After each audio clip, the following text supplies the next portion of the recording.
നമ്മൾ ഉപയോഗിക്കുന്നത് ഏത് കമ്പനിയുടെ മൊബൈൽ ഫോൺ ആണെങ്കിലും ഫോൺ ലോക്ക് ആയിരിക്കെ ലോക്ക് പാഡിൽ നിങ്ങൾക്ക് എമർജൻസി എന്നോ അല്ലെങ്കിൽ എമർജൻസി SOS എന്നൊക്കെ പറഞ്ഞിട്ട് നിങ്ങൾക്ക് ഇങ്ങനെ ഒരു ഓപ്ഷൻ കാണാൻ സാധിക്കുന്നതാണ്. മൊബൈൽ ഫോൺ ഉപയോഗിക്കുന്നവർ നിർബന്ധമായിട്ടും അറിഞ്ഞിരിക്കേണ്ട കാര്യമായിട്ടും നമ്മളിൽ പലരും ഇതിനെക്കുറിച്ചിട്ട് വ്യക്തമായിട്ടുള്ള ധാരണയില്ലാത്തവരാണ്. അപ്പോൾ ആദ്യം എന്താണ് ഈ എമർജൻസി SOS എന്ന് പറഞ്ഞു തരാം. ഇപ്പോൾ നമുക്കൊരു അപകടം സംഭവിക്കുകയോ അല്ലെങ്കിൽ നമ്മൾ ഒരു അപകടം കാണുകയോ ചെയ്യുകയാണെങ്കിൽ, അങ്ങനെ സംഭവിക്കാതിരിക്കട്ടെ, അങ്ങനെയുള്ള എമർജൻസി ഘട്ടത്തിൽ ഫോൺ അൺലോക്ക് ചെയ്യാതെയും ഫോണിൽ നമുക്കൊരു റീചാർജ് പ്ലാൻ ഇല്ലെങ്കിലും, എന്തിന് നമ്മുടെ മൊബൈൽ ഫോണിൽ ഒരു സിം കാർഡ് ഇല്ലെങ്കിലും, ഈ കാര്യം പ്രത്യേകം ശ്രദ്ധിക്കുക, നമ്മൾ ഉപയോഗിക്കുന്ന മൊബൈൽ ഫോണിൽ ഒരു സിം കാർഡ് ഇല്ലെങ്കിലും നമുക്ക് എമർജൻസി ഘട്ടത്തിൽ കോൾ ചെയ്യാൻ സഹായിക്കുന്ന ഒരു ഓപ്ഷനാണ് ഈ എമർജൻസി SOS എന്ന് പറയുന്ന ഓപ്ഷനിലുള്ളത്. ഓക്കെ, ഞാനൊരു ഉദാഹരണം കാണിച്ചു തരാം. ഈ എമർജൻസി SOS എന്ന് പറയുന്ന ഓപ്ഷൻ പല ഫോണിലും പല രൂപത്തിലായിരിക്കും ഉണ്ടാകുക. എങ്കിലും എല്ലാ ഫോണിലും നമുക്ക് ലോക്ക് സ്ക്രീനിൽ തന്നെ ഈ ഒരു ഓപ്ഷൻ എടുക്കാൻ സാധിക്കുന്നതാണ്. ആദ്യം ഞാൻ ഈ ഒരു ഫോണിൻ്റെ ഓപ്ഷൻ ഒന്ന് കാണിച്ചു തരാം. ഇപ്പോൾ ഇതിൻ്റെ നമ്മൾ പാറ്റേൺ അൺലോക്ക് ചെയ്യുന്ന ഓപ്ഷൻ എടുക്കില്ലേ, അപ്പോൾ ഇതിന് ഇവിടെ താഴെ തന്നെ എമർജൻസി SOS എന്ന് പറഞ്ഞിട്ടുണ്ട്. ചില ഫോണിന് ഇടത് ഭാഗത്ത് വലത് ഭാഗത്ത് എമർജൻസി എന്നുണ്ടാവും, എമർജൻസി കോൾ എന്നുണ്ടാവും, അങ്ങനെ പല രീതിയിലുണ്ടാവും. ഇത് ഐഫോണിലും ലഭ്യമാണ്. എല്ലാ ഫോണിലും എങ്ങനെയായാലും എമർജൻസി SOSൻ്റെ ഓപ്ഷൻ ഉണ്ടാവും. ഇനി നിങ്ങൾക്ക് ഇവിടെയൊന്നും ഇത് കണ്ടെത്താൻ സാധിക്കുന്നില്ലെങ്കിൽ പവർ ബട്ടണിലൂടെയും നമുക്ക് ഈ ഒരു ഓപ്ഷൻ ഓൺ ചെയ്തെടുക്കാൻ സാധിക്കുന്നതാണ്. ചില ഫോണിൽ 3 തവണ പ്രസ് ചെയ്താൽ ചില ഫോണിൽ 5 തവണ. ഇപ്പോൾ ഈ ഫോണിൽ 3 തവണ പ്രസ് ചെയ്താലാണ് നമുക്ക് ഈ ഒരു ഓപ്ഷൻ ഓൺ ആയി കിട്ടുന്നത്. ഞാനൊരു ജസ്റ്റ് എക്സാമ്പിൾ കാണിച്ചു തരാം. 3 വട്ടം ക്ലിക്ക് ചെയ്യുമ്പോൾ തന്നെ എമർജൻസി കോളിൻ്റെ ഓപ്ഷൻ ഓൺ ആയിട്ടുണ്ട്. ഞാൻ ഓഫ് ചെയ്തതാണ്, കാരണം നമ്മളിത് ദുരുപയോഗം ചെയ്യാൻ പാടില്ല. കാരണം ഒരുപാട് ആൾക്കാരുടെ ജീവൻ രക്ഷിക്കാനുള്ള ഒരു ഓപ്ഷനാണ്. അതുകൊണ്ട് തന്നെ നിങ്ങളും മിസ്യൂസ് ചെയ്യരുത്. ആവശ്യഘട്ടത്തിൽ മാത്രം എമർജൻസി കോൾ ചെയ്യുക. അപ്പോൾ ഒരു എമർജൻസി സിറ്റുവേഷനിൽ ഏതെങ്കിലും ഒരു മൊബൈൽ ഫോൺ നമ്മുടെ കൈവശം ലഭിച്ചാൽ മതി, കാരണം ഫോൺ അൺലോക്ക് പോലും ചെയ്യണ്ടല്ലോ.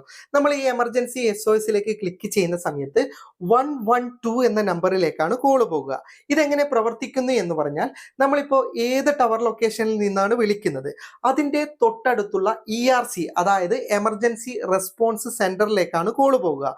അവിടെയുള്ള ഉദ്യോഗസ്ഥൻ കോൾ അറ്റൻഡ് ചെയ്യുകയും നിങ്ങളുടെ സാഹചര്യത്തിന് എന്താണ് അത്യാവശ്യം, പോലീസാണോ, ആംബുലൻസ് ആണോ, ഫയർഫോഴ്സ് ആണോ, എന്താണെന്ന് വെച്ചാൽ അത് വളരെ പെട്ടെന്ന് തന്നെ നിങ്ങൾക്ക് സജ്ജീകരിച്ച് തരിക തന്നെ ചെയ്യും. പിന്നെ ഇതിൽ ചെറിയ മാറ്റങ്ങളുണ്ട്. ഇപ്പൊ നമ്മുടെ കൈവശമുള്ള ഫോണിൽ സിം കാർഡ് ഉണ്ടെങ്കിൽ നമുക്ക് ഇതുപോലെ 121ലേക്ക് മാത്രമല്ല കോൾ ചെയ്യാൻ സാധിക്കുന്നത്. എമർജൻസി ആയ പോലീസ്, ആംബുലൻസ്, ഫയർഫോഴ്സ് ഒക്കെ ഉണ്ടല്ലോ, 100, 101, 102 പോലെ എമർജൻസി നമ്പറുകളിലൊക്കെ നമുക്ക് ഇതുപോലെ വിളിക്കാൻ സാധിക്കുന്നതാണ്. പക്ഷേ സിം കാർഡ് ഇല്ലാത്ത ഫോണാണെങ്കിൽ ഇതുപോലെ നമുക്ക് 112ലേക്ക് മാത്രമേ വിളിക്കാൻ സാധിക്കുകയുള്ളൂ. പക്ഷേ 112ൽ വിളിച്ചാൽ മതി, നിങ്ങൾക്ക് എമർജൻസി ഘട്ടത്തിൽ എന്താണോ അത്യാവശ്യമായിട്ട് വേണ്ടത് ആ സജ്ജീകരണം നിങ്ങൾക്ക് ലഭിക്കുക തന്നെ ചെയ്യും. അപ്പോൾ പലർക്കും ഒരു സംശയം ഉണ്ടാവും, സിം കാർഡ് ഇല്ലാത്ത മൊബൈൽ ഫോണിൽ നിന്ന് എങ്ങനെയാണ് എമർജൻസി റെസ്പോൺസ് സെന്ററിലേക്ക് നമുക്ക് കോൾ ചെയ്യാൻ സാധിക്കുന്നതെന്ന്.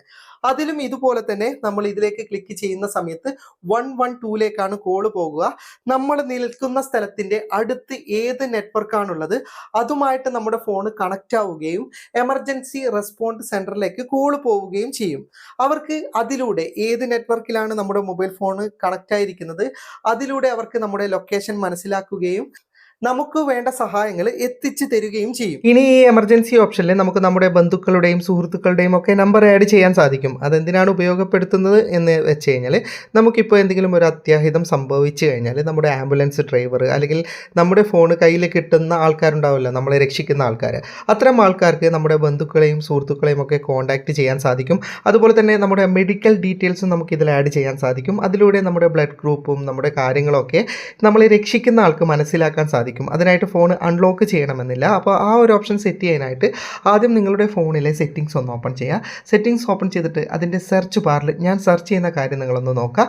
SOS എന്ന് വേണം നിങ്ങൾ സെർച്ച് ചെയ്യാൻ വേണ്ടിയിട്ട്. അപ്പോൾ നിങ്ങൾക്ക് എമർജൻസി SOS എന്ന് പറയുന്ന ഓപ്ഷൻ കിട്ടും. പല ഫോണിലും ചെറിയ മാറ്റങ്ങൾ ഉണ്ടാവും.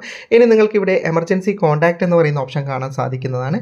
ജസ്റ്റ് അതൊന്ന് ഓപ്പൺ ചെയ്യുക. അപ്പോൾ നിങ്ങൾക്ക് ഇവിടെ ആഡ് നമ്പർ എന്ന് പറയുന്ന ഓപ്ഷൻ ഉണ്ടാകും. അതിൽ ക്ലിക്ക് ചെയ്താൽ നിങ്ങളുടെ കോൺടാക്റ്റ് ഡീറ്റെയിൽസ് ഓൺ ആകും. ഇതിൽ നിന്ന് നിങ്ങൾക്ക് ആരുടെയൊക്കെ നമ്പറാണ് എമർജൻസിയിലേക്ക് വേണ്ടത് അവരുടെ നമ്പർ സെലക്ട് ചെയ്ത് കഴിഞ്ഞാൽ മറ്റൊരാൾക്ക് ഫോൺ അൺലോക്ക് ചെയ്യാതെ തന്നെ ഈ നമ്പറുകൾ എടുക്കാനും വേണ്ടപ്പെട്ടവരെ വിവരം അറിയിക്കാനും ഒക്കെ സാധിക്കുന്നതാണ്. ഇനി ഇതിൽ തന്നെ മെഡിക്കൽ ഇൻഫോ എന്ന് പറയുന്ന ഒരു ഓപ്ഷൻ ഉണ്ട്. അതിൽ നമ്മുടെ മെഡിക്കൽ ഇൻഫർമേഷൻ ആഡ് ചെയ്യേണ്ട ഒരു ഓപ്ഷനാണ്. അങ്ങനെ ആഡ് ചെയ്യുകയാണെങ്കിൽ നമ്മുടെ blood group, date of birth, എല്ലാ കാര്യങ്ങളും ഇതിനകത്ത് ആഡ് ചെയ്ത് വെക്കാൻ പറ്റും. അതിലൂടെ നമ്മളെ രക്ഷിക്കുന്ന ആൾക്ക് നമ്മുടെ കൂടുതൽ വിവരങ്ങൾ ലഭിക്കുന്നതാണ്. ഇതൊക്കെ എമർജൻസിൻ്റെ ഓപ്ഷനിൽ തന്നെ അവർക്ക് കാണിക്കുന്നതാണ്. അതിലൂടെ നമ്മുടെ ബന്ധുക്കളെയൊക്കെ കോൺടാക്റ്റും ഒക്കെ ചെയ്യാൻ സാധിക്കുന്നതാണ്. ഒരുപാട് ആൾക്കാർക്ക് ഉപകാരപ്പെടുന്ന ഒരു വീഡിയോ ആണ്. ദയവായിട്ട് ഷെയർ ചെയ്യാൻ ശ്രമിക്കുക. വീഡിയോ ഇഷ്ടപ്പെട്ടെങ്കിൽ ലൈക്ക് ചെയ്യുക. നിങ്ങളുടെ അഭിപ്രായം കമൻറ്റ് ചെയ്യുക. ഒരുപാട് സുഹൃത്തുക്കൾക്ക് ഉപകാരപ്പെടുന്നതാണ്. ദയവായി ഷെയർ ചെയ്യുക. ഇതുപോലെയുള്ള വീഡിയോകൾ ദിവസേന ലഭിക്കാൻ ഫാക്ട് ടെക്കിൻ്റെ ഫേസ്ബുക്ക് പേജും യൂട്യൂബ് ചാനലും സബ്സ്ക്രൈബും ഫോളോയും ചെയ്യാൻ മറക്കരുത്. അപ്പോൾ വീണ്ടും മറ്റൊരു വീഡിയോ ആയി കാണുന്നത് വരെ ഗുഡ് ബൈ.